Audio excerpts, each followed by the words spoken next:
গত 20 আগস্ট অর্থ ও বাণিজ্য উপদেষ্টা ডক্টর সালেউদ্দিন আহমেদ জানিয়েছিলেন, বর্তমানে বাংলাদেশের কাছে চীনের $4 বিলিয়ন পাওনা আছে, আর বিভিন্ন প্রকল্পে বাংলাদেশকে আরও $7 বিলিয়ন ঋণ দেবে বলেও আশাবাদ ব্যক্ত করেন তিনি।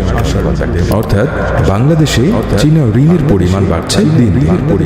বাংলাদেশকে ঋণ দেয় এমন 32টি দেশ ও সংস্থার মধ্যে চীন এখন চতুর্থ অবস্থানে রয়েছে। চীনের উপরে আছে বিশ্ব ব্যাংক, জাপান ও এশীয় উন্নয়ন ব্যাংক, আর বাংলাদেশ বিভিন্ন দেশ ও সংস্থাগুলো থেকে প্রতি বছর মোট যে পরিমাণ ঋণ নেয় তার প্রায় 10% দেয় চীন। এমনকি দেশটি টানা 2 বছর বাংলাদেশকে $100 কোটি বা তার চেয়ে বেশি পরিমাণে ঋণ দিয়েছে। এখন পর্যন্ত চীনের কাছ থেকে বাংলাদেশ যত ঋণ নিয়েছে তার মধ্যে গত 4 বছরে নিয়েছে প্রায় $300 কোটি। এই অর্থ চীনের দেয়া মোট ঋণের 40% মতো। যদিও চীনা ঋণের সুদের হার অন্যান্য দেশ ও সংস্থাগুলোর দেয়া ঋণের সুদের হারে প্রায় সমান, তারপরেও চীনের কাছ থেকে প্রতি বছর নেয়া ঋণের পরিমাণ বেড়েই চলেছে। অবশ্য দুই দেশের দ্বিপক্ষীয় বাণিজ্য বৃদ্ধি পাচ্ছে খুব দ্রুত। চীনের সাথে বাংলাদেশের দ্বিপক্ষীয় বাণিজ্য বাড়লেও তা অনেকটা একতরফা ভাবে বাড়ছে বলা যায়। কারণ চীন থেকে বাংলাদেশের আমদানি বাড়ছে প্রতি বছর, সেই তুলনায় বাড়ছে না রপ্তানি। ফলে দুই দেশের মধ্যে বাণিজ্য ঘাটতি বেড়েই চলেছে। আর গত 1 দশকে এই বাণিজ্য ঘাটতি বেড়েছে 3 গুণেরও বেশি। বাংলাদেশের মোট আমদানির 26% আসে চীন থেকে, যদিও মোট রপ্তানির মাত্র 1.22% যায় দেশটিতে। বাংলাদেশ ব্যাংক ও রপ্তানি উন্নয়ন ব্যুরো ইপিবির পরিসংখ্যানে দেখা যায় 2012-13 অর্থ বছরে চীন থেকে $632 কোটি পণ্য আমদানি করা হয়েছে। বিপরীতে বাংলাদেশ থেকে রপ্তানি হয়েছে মাত্র $46 কোটি পণ্য, অর্থাৎ বাণিজ্য ঘাটতি $585 কোটি।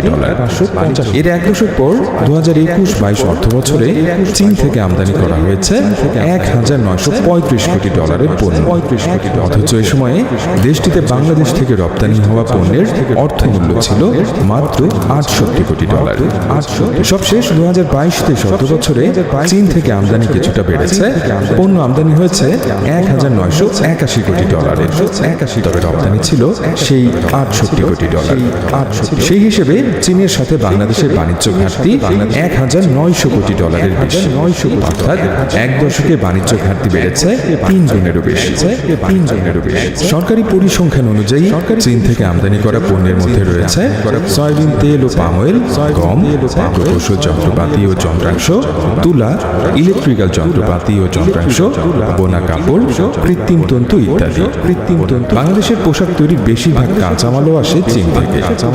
আর বাংলাদেশ থেকে চীনে রপ্তানি হওয়া পণ্যের মধ্যে রয়েছে ওভেন পোশাক, নিটওয়্যার, হোম টেক্সটাইল, চামড়া ও চামড়াজাত পণ্য, জুতা ইত্যাদি। বলা যায় এককভাবে বাংলাদেশের সবচেয়ে বড় বাণিজ্যিক অংশীদার এখন চীন। শুধু তাই না, বাংলাদেশের রপ্তানি বাজার বাড়ার সাথে সাথে চীন থেকে আমদানির পরিমাণও বাড়তে থাকবে। কারণ যেসব পণ্য বাংলাদেশ রপ্তানি করছে সেগুলোর যন্ত্রাংশ, কেমিক্যাল থেকে শুরু করে প্রয়োজনীয় কাঁচামাল আমদানি করতে হচ্ছে চীন থেকে। এমনকি যেসব পণ্য নতুন করে রপ্তানির তালিকায় যুক্ত করার কথা ভাবা হচ্ছে সেগুলোর কাঁচামাল বা যন্ত্রাংশের জন্য চীনের মুখাপেক্ষী হতে হবে। ফলে বলা যায় বাংলাদেশের ব্যবসা বাণিজ্যের বিকাশে চীনের কোনো বিকল্প নেই। বাংলাদেশের প্রধান খাতগুলোকে তাদের প্রয়োজনে আমদানি করতে হয় চীন থেকে, যে কারণে এটা বলার প্রয়োজন রাখে না যে বাংলাদেশের অর্থনীতি যত বড় হবে চীনের সঙ্গে বাণিজ্য তত বাড়তে থাকবে।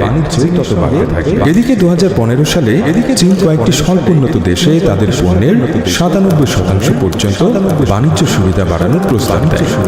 2020 সালের জুলাই থেকে ট্যারিফ লাইনের আওতায় 97% বাংলাদেশি পণ্যে শুল্কমুক্ত সুবিধা চালু করে। ফলে ওই বছর চীনে 8547টি পণ্য শুল্কমুক্ত সুবিধায় রপ্তানি সুযোগ পায় বাংলাদেশ।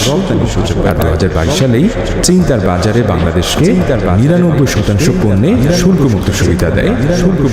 যদিও এই সুবিধা কাজে লাগিয়ে চীনের বাজারে রপ্তানি বাড়াতে পুরোপুরি ব্যর্থ হয়েছে বাংলাদেশ। এদিকে 2026 সালের পর বাংলাদেশ স্বল্পোন্নত দেশ থেকে উন্নয়নশীল দেশে উন্নীত হলে উন্নত ও উন্নয়নশীল দেশে পণ্য রপ্তানির সময় শুল্কমুক্ত কোটামুক্ত প্রবেশাধিকার সুবিধা থেকে বঞ্চিত হবে। চীনও এর ব্যতিক্রম নয়।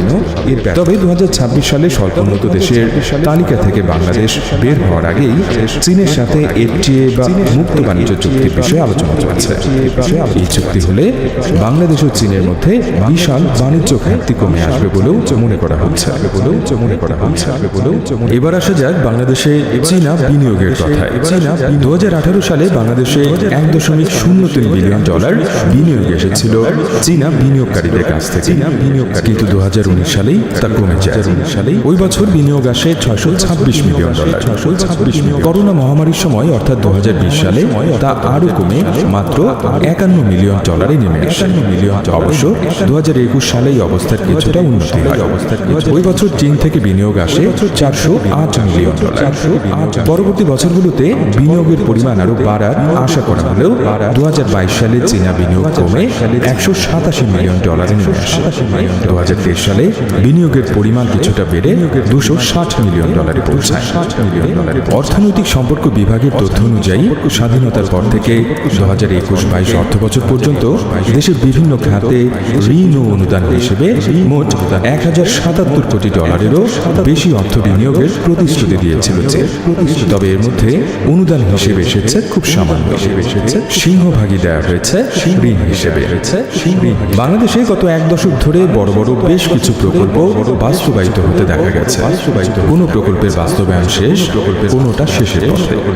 এমন কিছু প্রকল্প হলো পদ্মা সেতু, Padma rail, Karnaphuli tunnel, Chattogram Cox's Bazar rail line, Payra বিদ্যুৎ কেন্দ্র, পদ্মা পানি শোধনাগার প্রকল্প, তথ্য প্রযুক্তি অবকাঠামো ও ডিজিটাল সরকার প্রকল্প ইত্যাদি। এসব প্রকল্পের অনেকগুলো সাথে রয়েছে চীনের গভীর সম্পৃক্ততা। বিদ্যুৎ, জ্বালানি সহ দেশের বিভিন্ন খাতে সরকারি বেসরকারিভাবে বাস্তবায়নাধীন এমন আরো বেশ কিছু মেগা প্রকল্পে এখন বিনিয়োগ রয়েছে চীনের। পদ্মা সেতু, Chattogram Cox's Bazar rail line, Karnaphuli tunnel, Dhaka Mawa Jashore rail line এমন কিছু প্রকল্পকে চীনের বেল্ট অ্যান্ড রোড ইনিশিয়েটিভ বা ডিআরআই প্রকল্পের অংশ হিসেবেই দাবি করেছে। এদিকে পায়রা বিদ্যুৎ কেন্দ্রটি নির্মিত হয়েছিল বাংলাদেশ ও চীনের যৌথ বিনিয়োগে মেগা প্রকল্প হিসেবে। চট্টগ্রামে কর্ণফুলী নদীর তলদেশে নির্মিত বঙ্গবন্ধু টানেল নির্মাণে অর্থায়নের বড় অংশ এসেছে চীনের এক্সিম ব্যাংক থেকে। চট্টগ্রামের বাঁশখালীতে বেসরকারি উদ্যোগে নির্মাণাধীন 1320 মেগাওয়াট সক্ষমতার একটি বিদ্যুৎ কেন্দ্র নির্মাণে ব্যয় হচ্ছে প্রায় $249 কোটি। এর মধ্যে প্রায় $176 কোটি ঋণ এসেছে চীনা অংশ থেকে। বিদ্যুৎ, জ্বালানি ছাড়াও সড়ক যোগাযোগ, রেলওয়ে ও সেতু নির্মাণ খাতের বড় প্রকল্পগুলোতেও বিপুল পরিমাণ বিনিয়োগ রয়েছে চীনের। এর মধ্যে রয়েছে পদ্মা সেতু রেল সংযোগ প্রকল্প। ইআরডি জানিয়েছে প্রকল্পটিতে চীনা ঋণের পরিমাণ প্রায় $266 কোটি। এছাড়া ঢাকা আশুলিয়া এলিভেটেড এক্সপ্রেসওয়ে নির্মাণে প্রায় $113 কোটি ঋণ নেওয়া হয়েছে চীন থেকে। এশীয় উন্নয়ন ব্যাংক এডিবির তথ্য অনুযায়ী 2019 সালের ডিসেম্বরের আগের 2 বছরে দেশের বিভিন্ন প্রকল্পে $10 কোটি বেশি অর্থায়ন করেছে 7টি বিদেশি প্রতিষ্ঠান। এর মধ্যে শীর্ষ 5টি ছিল চীনের। 2025 সালে বাংলাদেশ ও চীন কূটনৈতিক সম্পর্কের 50 বছর পূর্তি হবে। এই উপলক্ষে চীন দ্বিপক্ষীয় সম্পর্ক জোরদারে বেশ কয়েকটি প্রকল্পে কাজ করার আগ্রহ প্রকাশ করেছে। এর মধ্যে বাংলাদেশ থেকে পাট ও চামড়াজাত পণ্য, ফার্মাসিউটিক্যালস, আম সহ অন্যান্য ফল এবং সিরামিক আমদানি বাড়ানোর প্রতিশ্রুতি দিয়েছে চীন। এছাড়া বিভিন্ন বাণিজ্য, কারিগরি, কৃষি ও উৎপাদন খাতে প্রশিক্ষণ দেয়া এবং আগামীতে শিক্ষার্থীদের জন্য বাড়বে চীনা বৃত্তি। আর চীনের সাথে মুক্ত বাণিজ্য চুক্তি কিংবা কম্প্রিহেন্সিভ ইকোনমিক পার্টনারশিপ এগ্রিমেন্ট সেপা দ্বিপক্ষীয় বাণিজ্য যে পথে হাঁটুক না কেন বাংলাদেশের অর্থনীতিতে চীনের ভূমিকা যে দিন দিন আরো বাড়বে তার বলার অপেক্ষা রাখে না।